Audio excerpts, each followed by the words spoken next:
Ang lahat ay inaasahan kong tumayo at tayo ay manalangin. Sa ngalan ng Ama, ng Anak, ng Espiritu Santo. Amen. Papa Jesus, nananalangin po kami sa inyo na ang bawat estudyanteng aking kaharap ngayong araw para turuan ay matuto at humihingi din po kami sa inyo ng gabay.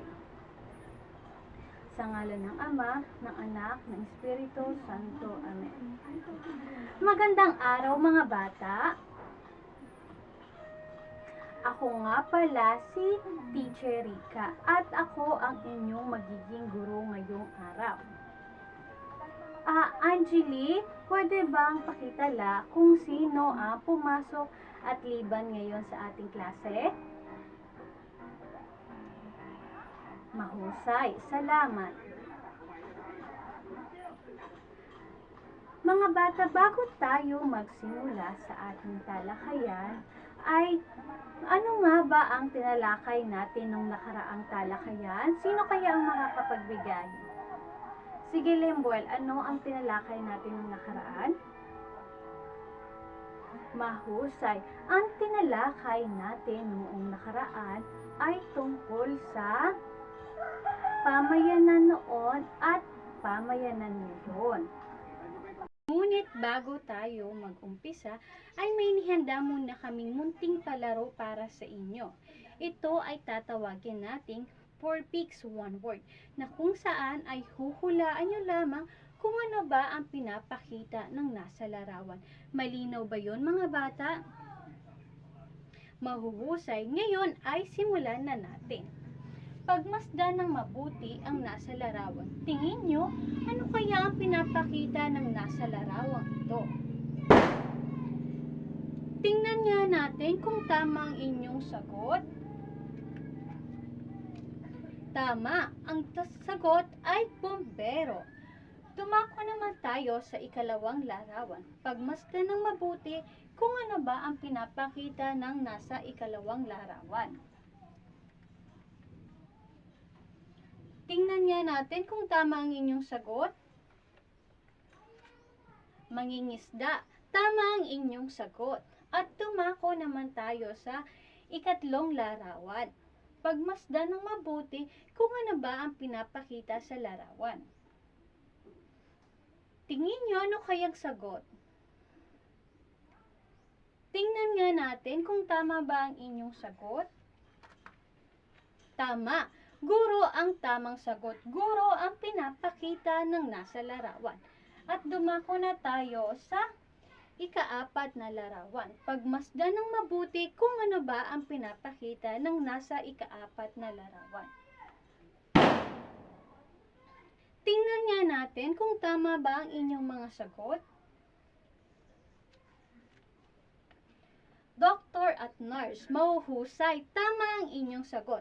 Ang pinapakita sa larawan ay doktor at nurse. At dumako naman tayo sa ika-5 larawan. Tignan ng mabuti kung ano ba ang pinapakita ng nasa larawan.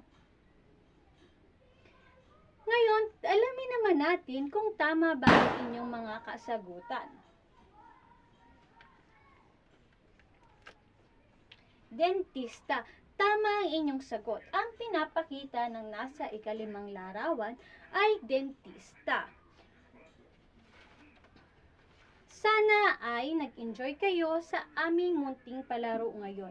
Tingin nyo, base sa palarong ginawa natin ngayong araw, tingin nyo ano kaya ang pag-aaralan natin?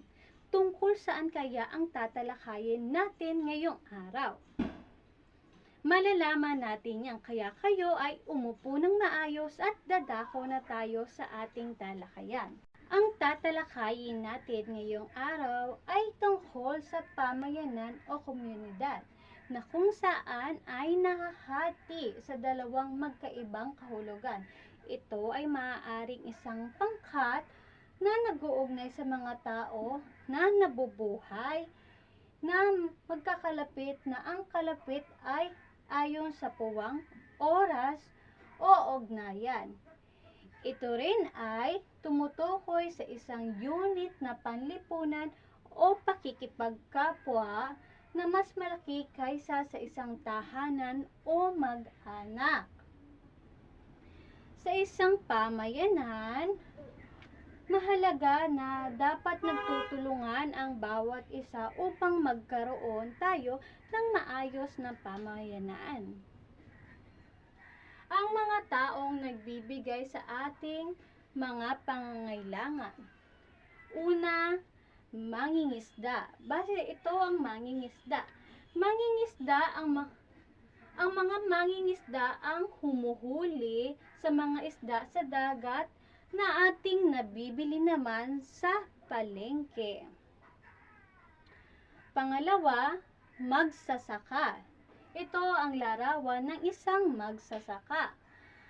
Magsasaka ang ating katulong sa produksyon ng pagkain. Sila ang nagtatanim ng palay, gulay, prutas, at iba pa. Sastre. Ito ang larawan ng isang sastre. Sastre ang gumagawa ng pantalon at polo ng mga lalaki. Ito po ang sastre, ang larawan ng sastre. Pang-apat na larawan, karpentero. Ito ang larawan ng isang karpentero. Karpentero ang gumagawa ng ating mga bahay. Tubig, tubero, mason, latero, at elektrisya. At sa ika-anim na larawan, ang nakikita nyo ay doktor at nurse. Ang ating katulong upang tayo ay mapanatiling malusog. Sila ang gumagamot sa ating mga may sakit. Pangpito, dentista. Ito ang dentista na nakikita ninyo sa larawan. Dentista ang siyang nangangalaga sa ating mga ngipin upang magkaroon tayo ng malusog na ipin. At pangwalo, pare o pastor. Ito ang larawan ng isang pare o pastor. Pare o pastor ay ating kailangan upang tayo ay matuto tungkol sa dakilang lumikha or tungkol sa Diyos. At kasunod, ang nakikita nyo sa larawan ay guro. Guro ang nagtuturo sa ating bumasa, sumulat, at bumilang. Siya ang gumagabay sa atin upang magkaroon tayo ng magandang edukasyon. Kasunod, pulis. Pulis ang nangangalaga sa katahimikan ng ating pamayanan. At kasunod, ang nakikita nyo sa larawan ay barangay tanod. Ang barangay tanod po ang tumutulong sa pulis at kapitan sa pagpapanatili ng kaayusan at kapayapaan sa isang komunidad o isang barangay. Kasunod, ang nakikita nyo sa larawan ay bumbero. Ang katulong natin sa pagsugpo ng sunog, tumutulong din siya sa pag-iwas ng pagkakaroon ng sunog. At ang huli, kaminero. Ito ang larawan ng kaminero. Ang kaminero ang katulong natin sa pangangalaga sa kapaligiran.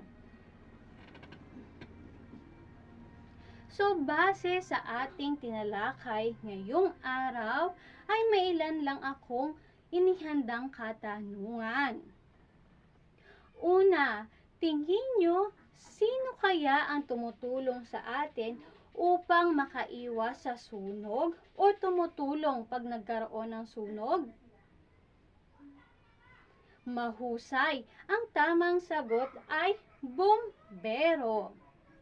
Pangalawang tanong, tingin nyo, sino kaya ang tumutulong sa atin kapag tayo ay nagkakasakit at tumutulong sa atin upang tayo ay maging malusog? Tama, Ang tamang sagot ay doktor at nurse. Pangatlong tanong, sila ang nagbibigay sa atin ng mabibili natin sa palengke na mga isda. Tingin nyo, sino kaya sila? Mahuhusay. Ang tamang sagot ay mangingisda.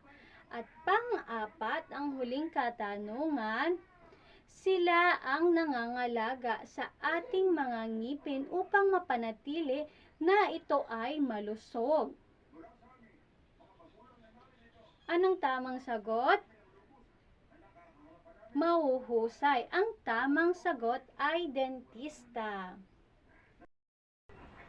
Ngayon naman ay hahatiin ko kayo sa 3 grupo para isagawa ang aktibidad tungkol sa tinalakay natin upang maipakita ang kahalagahan ng bawat tao sa pamayanan. Unang pangkat, gumuhit ng isang larawan na makikita sa pamayanan. Pangalawang pangkat, magbigay ng 3 manggagawa na nakakatulong sa ating pamayanan. Isulat ito sa isang malinis na papel.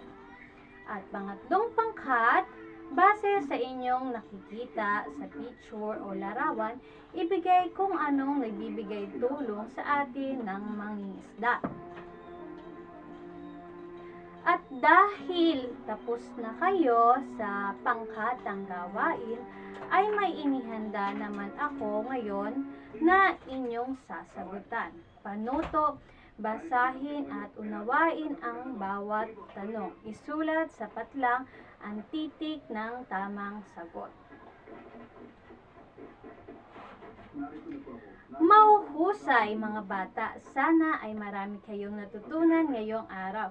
Ngunit bago matapos ang ating klase, ay may inihanda ako sa inyong takdang aralin. Panuto, gumuhit sa papel ng isang tao sa pamayanan na gusto mong gayahin. Magkwento tungkol sa inyong iginuhit. Yun lamang mga bata at maraming salamat.